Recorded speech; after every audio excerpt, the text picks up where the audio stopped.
33 hal yang perlu kita hindari dalam perjanjian baru. Dan hari ini persis adalah pembahasan terakhir di mana kita membahas tentang hal-hal yang perlu kita hindari dalam perjanjian baru.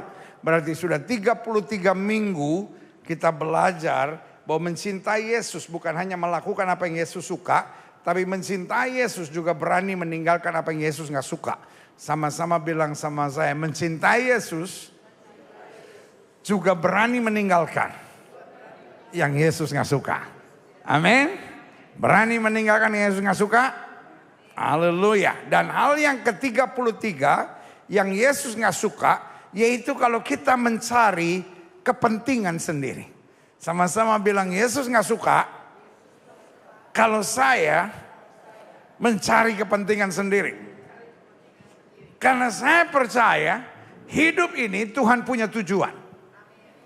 Sama-sama bilang Tuhan punya tujuan. Kita hidup bukan asal hidup. Your life is precious. Cuman satu yang bilang amin. Tadinya saya dari rumah udah mikir tuh kalau saya ngomong gini pasti banyak yang bilang amin gitu. Your life is precious. Hidupmu dahsyat. Yang setuju sama saya bilang hidup saya dahsyat. Terlalu rugi kalau engkau hidup hanya untuk mikirin kepentingan dirimu sendiri. Untuk segala keperluan kita ada Yesus yang menyelesaikannya.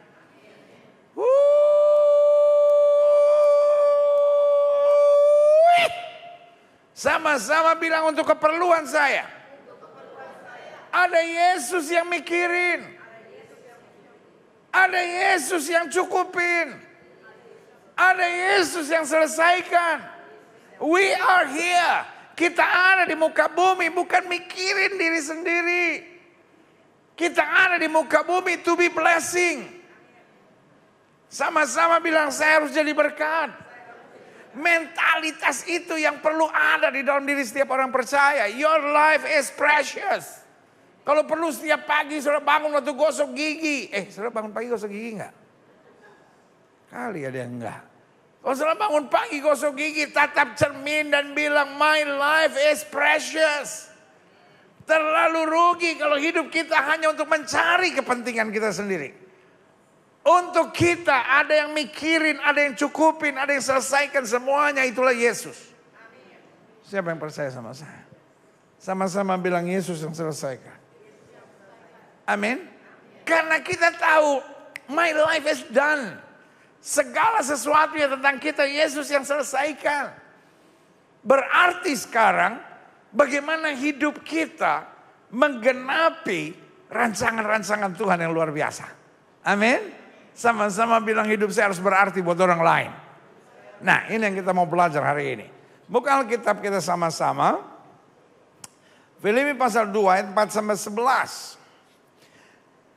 Dan janganlah, kata Alkitab apa saudara? Janganlah. Saudara mau bertobat, saudara lahir baru, amin. Saudara cinta Yesus, amin. Tapi janganlah tiap-tiap orang hanya memperhatikan kepentingannya sendiri. Jadi Alkitab mengajarkan kita bukan hanya jangan berzina. Alkitab mengajar kita bukan hanya jangan menyembah berhala. Alkitab bukan hanya mengajar kita jangan membenci. Tapi dalam kategori yang sama Tuhan bilang janganlah mencari kepentingannya sendiri. When the Bible said don't, it mean don't. Waktu Alkitab bilang jangan artinya jangan. Kita cuma ingat jangan mencuri, jangan membunuh, jangan berzina, jangan mengucapkan saksi dusta, jangan menyembah berhala. I know. Tetapi dalam kategori yang sama Tuhan bilang janganlah tiap-tiap orang hanya apa? Memperhatikan kepentingannya sendiri. Walaupun saudara cinta Yesus. Walaupun saudara terlibat dalam pelayanan, walaupun saudara aktif dalam kegiatan rohani. Tapi kalau saudara mencari kepentingan saudara sendiri, rumah tangga saudara pasti bermasalah. Pelayanan saudara pasti bermasalah. Komunitas saudara pasti bermasalah. Makanya selalu saya bilang, orang yang masih egois jangan pacaran. Halo? Orang yang masih egois jangan apa? Pacaran. Orang yang paling goblok dalam hidup ini adalah pacaran sama orang yang egois. Pendeta ini ngomong-ngomong goblok, ini memang goblok. Karena orang egois belum boleh pacaran. Orang egois cuma boleh piara ikan koi. Karena ikan koi 5 hari sudah gak kasih makan, gak pernah kepahitan. Ikan koi 5 hari sudah gak kasih makan, gak pernah kepahitan. Pas sudah berdiri di depan kolamnya dia langsung.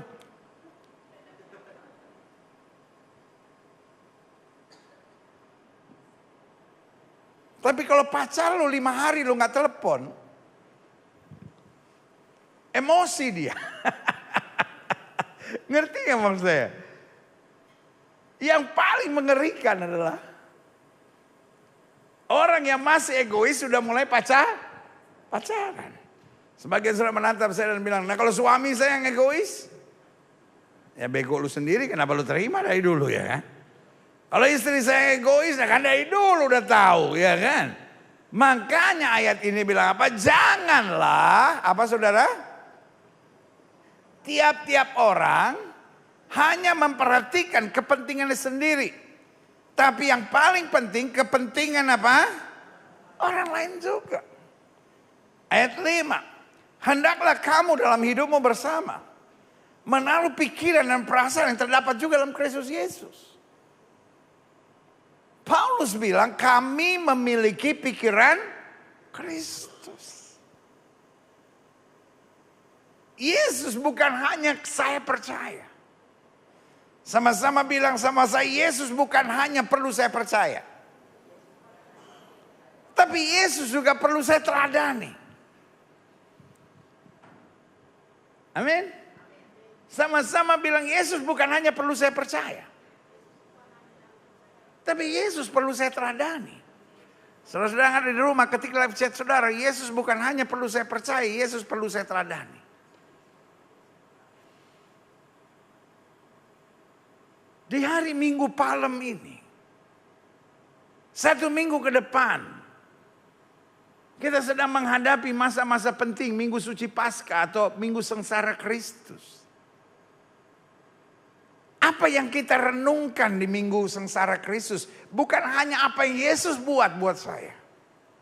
Tapi bagaimana saya meneladani Kristus. Makanya ayat ini bilang, hendaklah kamu dalam hidupmu bersama menaruh pikiran dan perasaan yang terdapat juga dalam Kristus Yesus.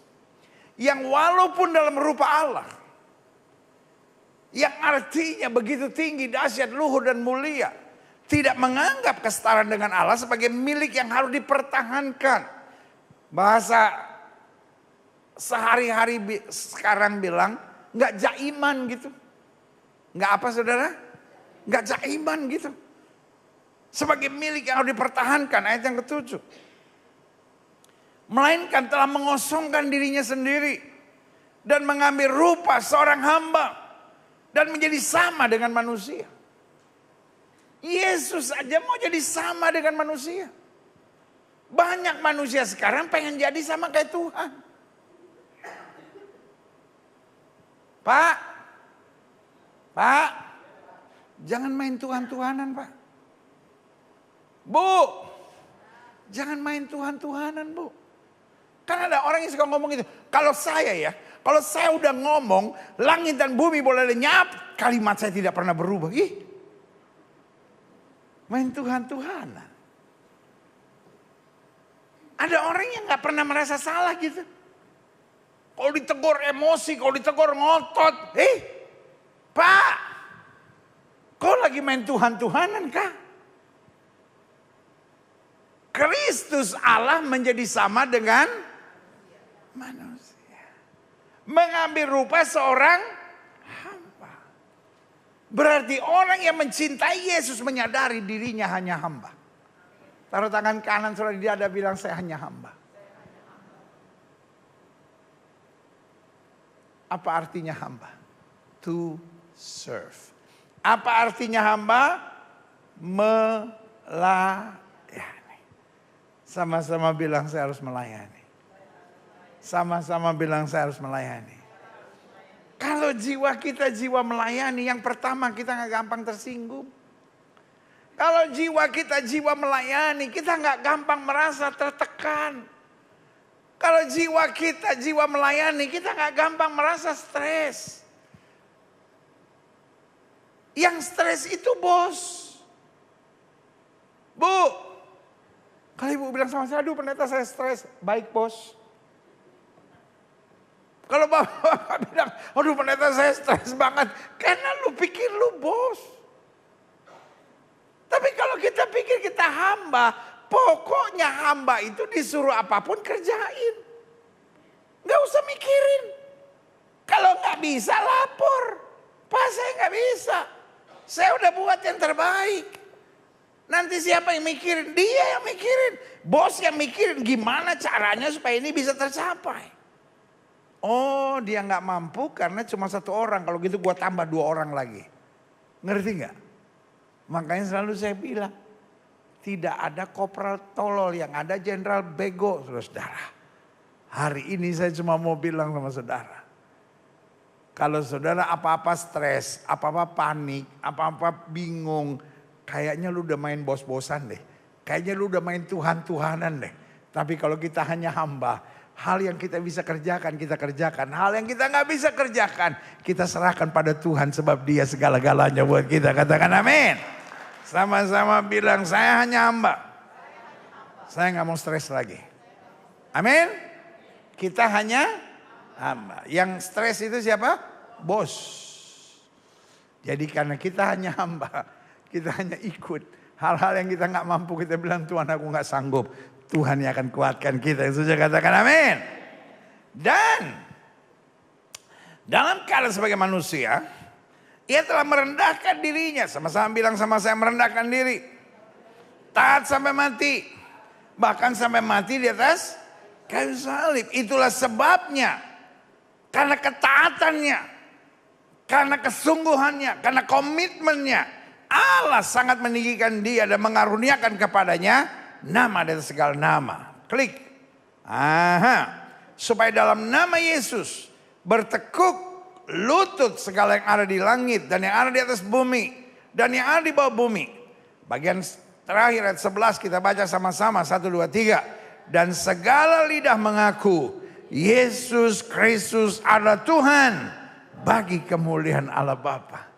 Hari-hari ini orang Kristen dihina, hari-hari ini orang Kristen disusahin, hari-hari ini orang Kristen diledekin, hari-hari ini orang Kristen ditertawain. Katanya orang Kristen itu aneh, percaya Allah beranak, percaya Allahnya 3, percaya begini, kitab sucinya sudah dipalsukan. Segala macam orang boleh menghina, orang boleh merendahkannya. Tapi harinya akan tiba, suka atau tidak suka, setiap lutut akan bertelut, setiap lidah akan mengaku Yesus Kristus adalah Tuhan.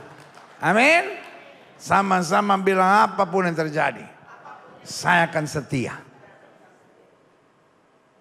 Karena Tuhan itu cuma satu. Kan sekarang lagi ada fenomena pindah agama tuh. Betul nggak?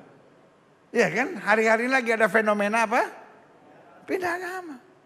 Dan selalu saya bilang, saya mau pindah bagaimanapun, sampai surga ketemu dia juga. Saya bayangin gak? Saya tadinya nyembah dia.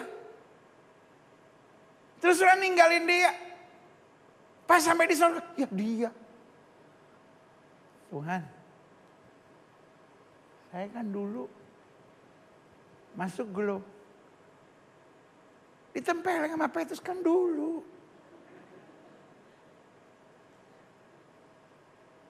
Orang mau lari kemanapun. Yang punya sorga Tuhan Yesus. Gak pernah pindah tangan. Karena cuman Yesus yang berani bilang, aku naik ke sorga untuk menyediakan tempat. Dan aku akan datang kembali. Supaya di tempat di mana aku berada, engkau berada sampai selama-lamanya. Semua agama sama, setuju. Semua agama mengajarkan yang baik. Tetapi tidak pernah bisa dipungkiri. Yesus yang punya sorga.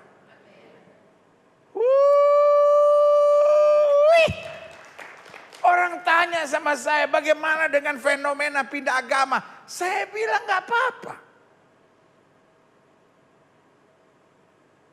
Kenapa orang pindah agama? Karena dia belum mengenal Tuhan yang betul. Pertanyaan saya, salahkah orang mencari? Tidak salah, kan dia mencari. Tetapi satu hal yang saya tahu. Alkitab bilang cari maka engkau akan dapat. Kalau cari popularitas, I don't know. Kalau cari kepentingan sendiri, I don't know. Karena ada orang yang tinggalkan Yesus hanya karena perempuan, hanya karena nama, hanya karena jabatan, hanya karena status, I don't know. Tapi kalau dia mencari, ingat, yang punya sorga cuma Tuhan Yesus. Amin. Mau lari kemanapun, pas sampai sorga, ya ternyata dia. Dan Alkitab berkata dengan tegas, pada saat itu hanya 2 kalimat yang Yesus katakan. Karena semua mengakui dia Imam Mahdi, dia hakim yang adil. Dan hanya ada 2 yang akan dia ucapkan. Mari masuk ke hambaku yang baik dan setia. Atau dia berkata, nyah dari hadapanku, hai kamu pembuat kejahatan. Pertanyaan saya. Kira-kira kalau tadinya saya percaya kepada dia, lalu saya tinggalkan dia. Mungkinkah dia masuk dan bilang, mari masuk ke hambaku yang sudah meninggalkan aku? Tidak. Yang saya percaya, sesuai firman Tuhan berkata, mari masuk ke hambaku yang baik dan setia. Siapa hamba yang baik dan setia, apapun terjadi, sekali Yesus tetap Yesus. Berikan tepuk tangan yang meriah. Lanjut. Saya pelajari dunia modern ini secara jujur. Harus kita terima sebagai dunia yang egosentris. Apapun yang terjadi hari-hari ini. Fenomenanya. Manusia bertambah egosentris. Kita ingat tahun-tahun 70, tahun-tahun 80. Setiap rumah hanya punya 1 televisi. Dan bukan hanya 1 televisi, 1 channel. Setiap jam 8 bunyi, Garuda Pancasila, akulah pendukungmu. Ya. Setiap jam 9 malam, semua orang di seluruh Indonesia nonton Dunia Dalam Berita.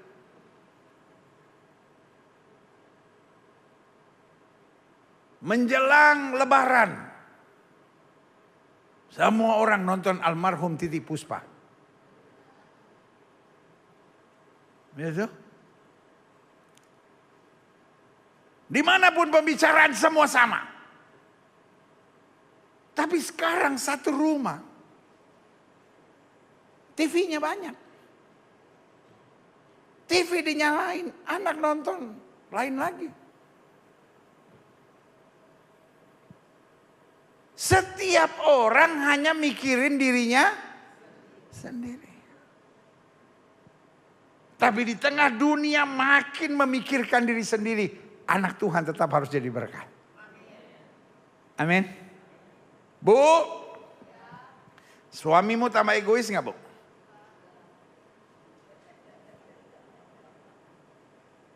Ini yang saya senang jemaat Glow, selalu berbicara positif. Karena hidup ini bukan soal mengatakan apa yang terjadi, tapi mengatakan apa yang kita yakini akan terjadi. Pak, istrimu tambah egois? Biar aja dia yang jawab sendiri, pendeta. Mertua, menantumu tambah egois? Mudah-mudahan dia sadar, pendeta. Menantu, mertua tambah egois? Dia nggak egois, pendeta. Dia ikut campur aja kayak mecin. Ada di mana-mana. Sampai saya stres banget. Kita nggak bisa pungkiri dunia tambah egois. Tapi anak Tuhan meneladani Kristus. Kalau saya bilang anak Tuhan, semua bilang meneladani Kristus. Anak Tuhan. Anak Tuhan Anak Tuhan. Berikan tepuk tangan yang meriah buat Tuhan. Lanjut. Ayo. Sehingga saya pelajari, setiap orang hanya mementingkan kepentingan dirinya sendiri. Akibatnya apa sih? Saya coba jelaskan. Satu, kurangnya kepedulian yang menjadi penyebab banyaknya luka dan kepahitan. Karena kurangnya kepedulian. Cerita tahun 70-an. Pendeta ini kayak tua banget kalau cerita. Cerita tahun 70-an. Rata-rata setiap orang tua masih bercerita kepada anaknya sebelum tidur. Rata-rata setiap orang tua masih mengucapkan doa buat anak-anaknya sebelum tidur. Tapi zaman sekarang kebersamaan itu makin berkurang. Tahun 70-an, tahun 80-an biasa sekali makan pagi keluarga bersama, makan malam bersama, makan siang biasanya enggak. Karena masing-masing di sekolah, masing-masing di urusannya masing-masing. Tapi minimal makan pagi dan makan malam bersama. Sehingga kepedulian satu sama lainnya, anak-anak tahu bapaknya kerja apa. Bapak-bapak tahu anaknya ngerjain apa. Tanya bapak-bapak sekarang. Nama wali kelas anaknya tahu nggak? Dari 100. Kalau ada 9 aja yang tahu. Udah mujizat. Ada bapak-bapak yang bilang, iya gue juga nggak tahu. Kenapa? Kurangnya kepedulian. Dan akibat kurangnya kepedulian, manusia itu jadi getas. Gitu. Makanya orang sekarang dibentak sedikit tersinggung. Dibentak sedikit kepahitan. La ilaha illallah. Saudara yang lahir tahun 50, 60 sampai 70-an. Diginiin doang sama orang tua udah biasa. Coba sekarang lu giniin anak saudara. Nangis dia. Gua rasa tertolak. Iya tertolak. Kita dulu bukan cuma diginiin. Dihajar pakai rim. Sekarang hajar anak pakai rim. Melapor ke HAM. Komnas HAM. Indonesia ini mengedepankan HAM. Padahal semua HAM mengandung babi.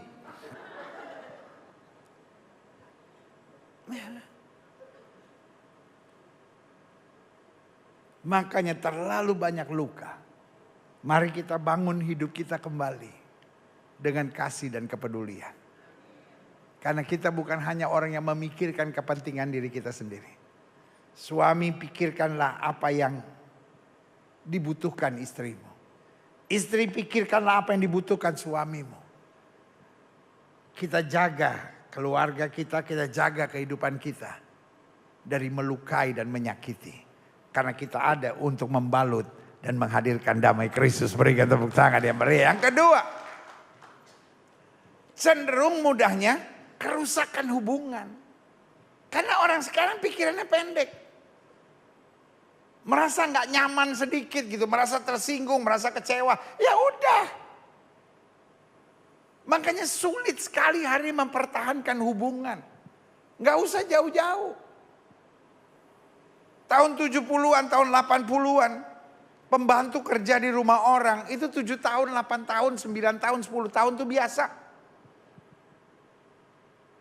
Tapi zaman sekarang mujizat.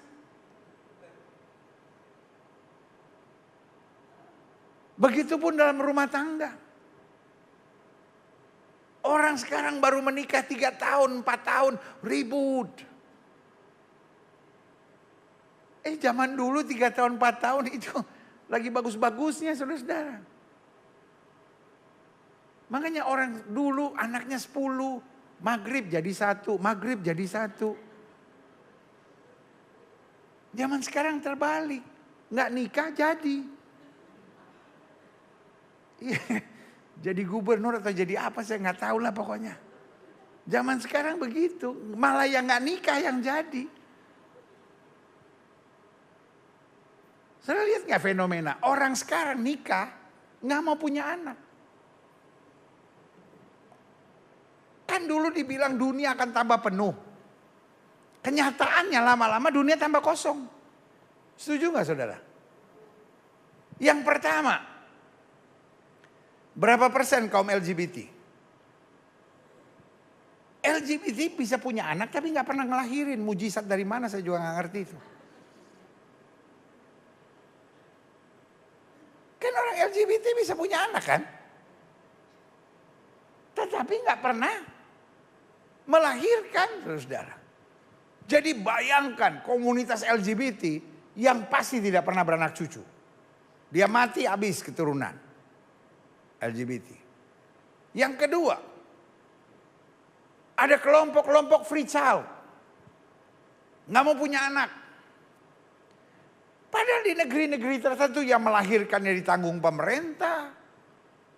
Sekolahnya ditanggung pemerintah. Susunya ditanggung pemerintah. Tetap nggak mau punya anak.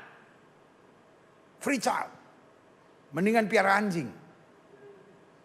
Anjing lebih nurut. Beda bos. Beda, anjing gak bisa jadi insinyur. Anjing gak bisa jadi dokter. Orang kok otaknya goblok bener sih. Mendingan saya piara anjing. Enggak. Mendingan piara pohon pisang. Gak usah diajak yang mana-mana tuh. Ngomong tiap hari sama pohon pisang. Pohon. Dia diem aja liatin saudara. Kayak gila lu. Tapi ada fenomena-fenomena dari orang yang kepala angin. Free child. Bayangkan artinya 2 orang menikah habis. Yang ketiga kelompok orang yang cuma mau punya 1 anak. Gak mau repot. Saudara bayangin gak? Kalau semua orang nikah mau punya 1 anak. 2 orang nikah. Cuman punya 1 anak. Betul? Berarti 80 tahun ke depan dunia kurang 50%. Ya lama-lama habis juga kan. Ngerti gak? Belum lagi ada tambahan. Orang-orang yang karena sesuatu memang gak bisa punya anak. We can do nothing with that. Orang-orang yang mungkin karena terlalu banyak. Apa itu namanya, obat inilah, obat itulah, obat ini, obat itulah.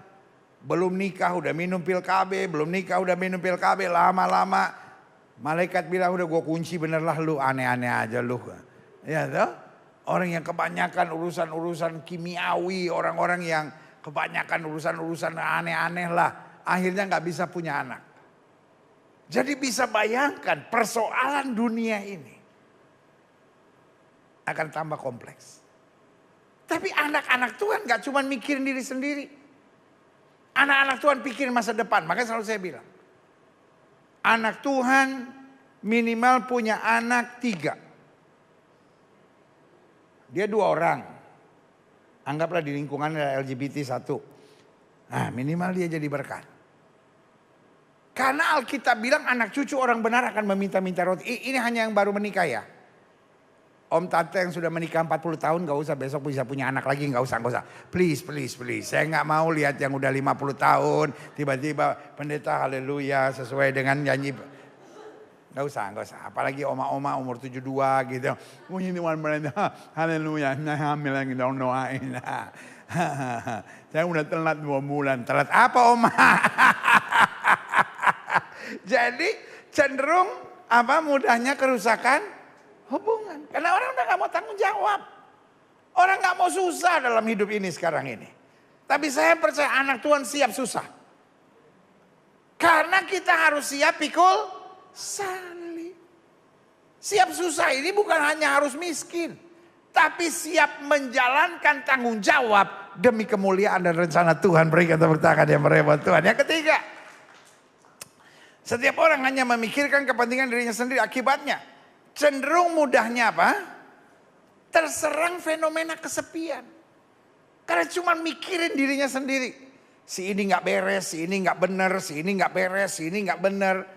Kita tuh gak bisa lihat orang tuh holistik.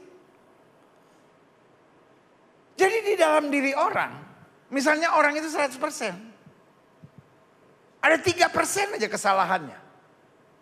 Kita langsung gak suka. Kita boleh gak ngelihatnya holistik? Sama seperti menilai pelajaran. Tahu gak saudara, 65 masih lulus. Berarti 35% kita salah. 70 masih lulus, berarti 30% kita nggak lulus. Kita sebetulnya salah. Boleh nggak dalam pergaulan kita give room for problem? Jadi nggak usah gitu orang salah langsung kita buang, nggak perlu. Ujung-ujungnya sudah kesepian sendiri. Karena kebiasaan nonton sendiri, kebiasaan main game sendiri. Lama-lama bingung kok saya kesepian. Kenapa fenomena orang minum alkohol, fenomena orang senang ke pesta-pesta, fenomena orang senang lakukan hubungan seks sebelum nikah, fenomena orang melakukan seks bebas, fenomena obat terlarang. Kenapa makin parah? Karena makin banyak orang kesepian. Anak Tuhan tidak pernah kesepian. Anak Tuhan tidak pernah kesepian. Karena anak Tuhan selalu berpikir bagaimana hidup saya jadi berkat. Dan memuliakan Kristus, katakan amin. Lanjut. Klik. Setiap orang hanya memikirkan kepentingan diri sendiri. Akibatnya hadirnya ketidakpuasan. Akibat ekspektasi yang terlalu tinggi menjadi pemicu stres dan ketertekanan. Orang-orang yang cuma mikirin dirinya sendiri cenderung bergaya kompetitif. Saya harus lebih hebat dari dia. Supaya dia gak bisa ngomongin saya. Jadi dia gak melihat orang tuh secara bagian komunal. Dia lihat orang pribadi-pribadi sebagai bagian dari kompetisi. Lu gak lebih hebat dari orang lain, it's okay. Mungkin di bagian rumahnya saudara lebih kecil. Tapi di bagian sukacitanya saudara lebih besar, kan biasa aja. Amin. Mana yang lebih hebat, bunga mawar atau pohon pisang? Mana lebih hebat, bunga mawar atau pohon pisang? Yang nanya goblok. Kenapa? Karena dua ini gak bisa dibandingkan. Kalau gak ada pohon pisang, gak ada lontong.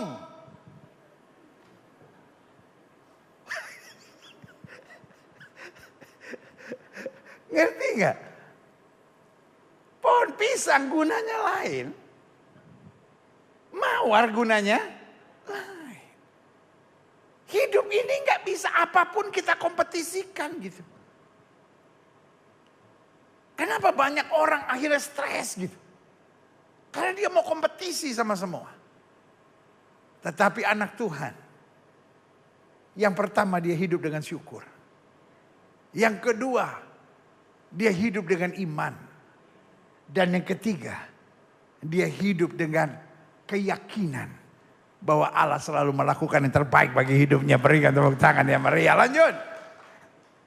Yang kelima, setiap orang yang hanya memikirkan kepentingan diri sendiri, akibatnya ketiadaan kemajuan pribadi.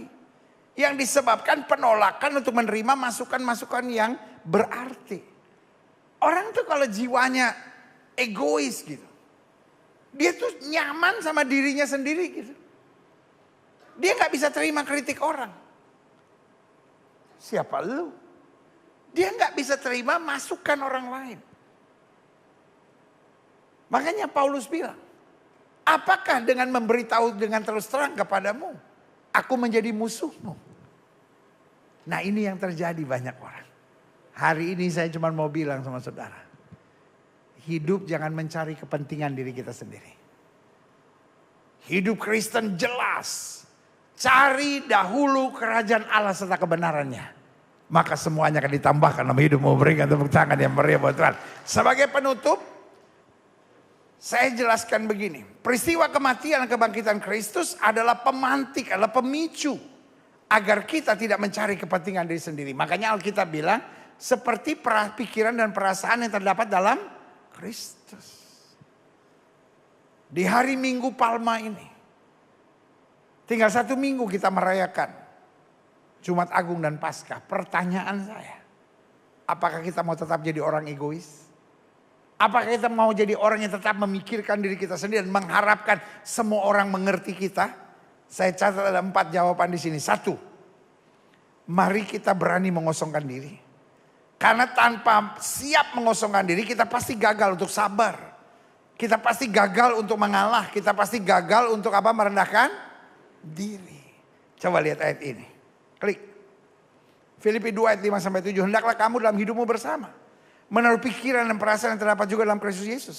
Yang walaupun dalam rupa Allah tidak menganggap kesetaraan dengan Allah sebagai milik yang harus dipertahankan. Melainkan telah apa?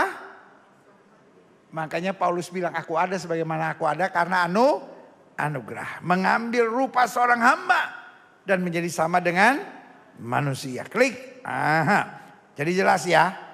Peristiwa kematian dan kebangkitan Kristus harus jadi pemicu, pemantik. Agar kita tidak mencari kepentingan diri sendiri. 1, kita harus berani mengosongkan diri. Karena tanpa mengosongkan diri kita pasti gagal untuk sabar, mengalah serta merendahkan diri. Karena untuk bisa sabar, bisa mengalah, bisa merendahkan diri kita harus mengalahkan ego. Suami yang tidak berani mengosongkan diri, istri yang tidak berani mengosongkan diri hanya menjadi suami dan istri troublemaker. Kalau dalam hidup ini kita nggak berani mengosongkan diri kita akan ribut sama semua orang.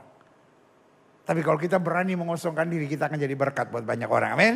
Yang kedua, memiliki kesadaran kehambaan.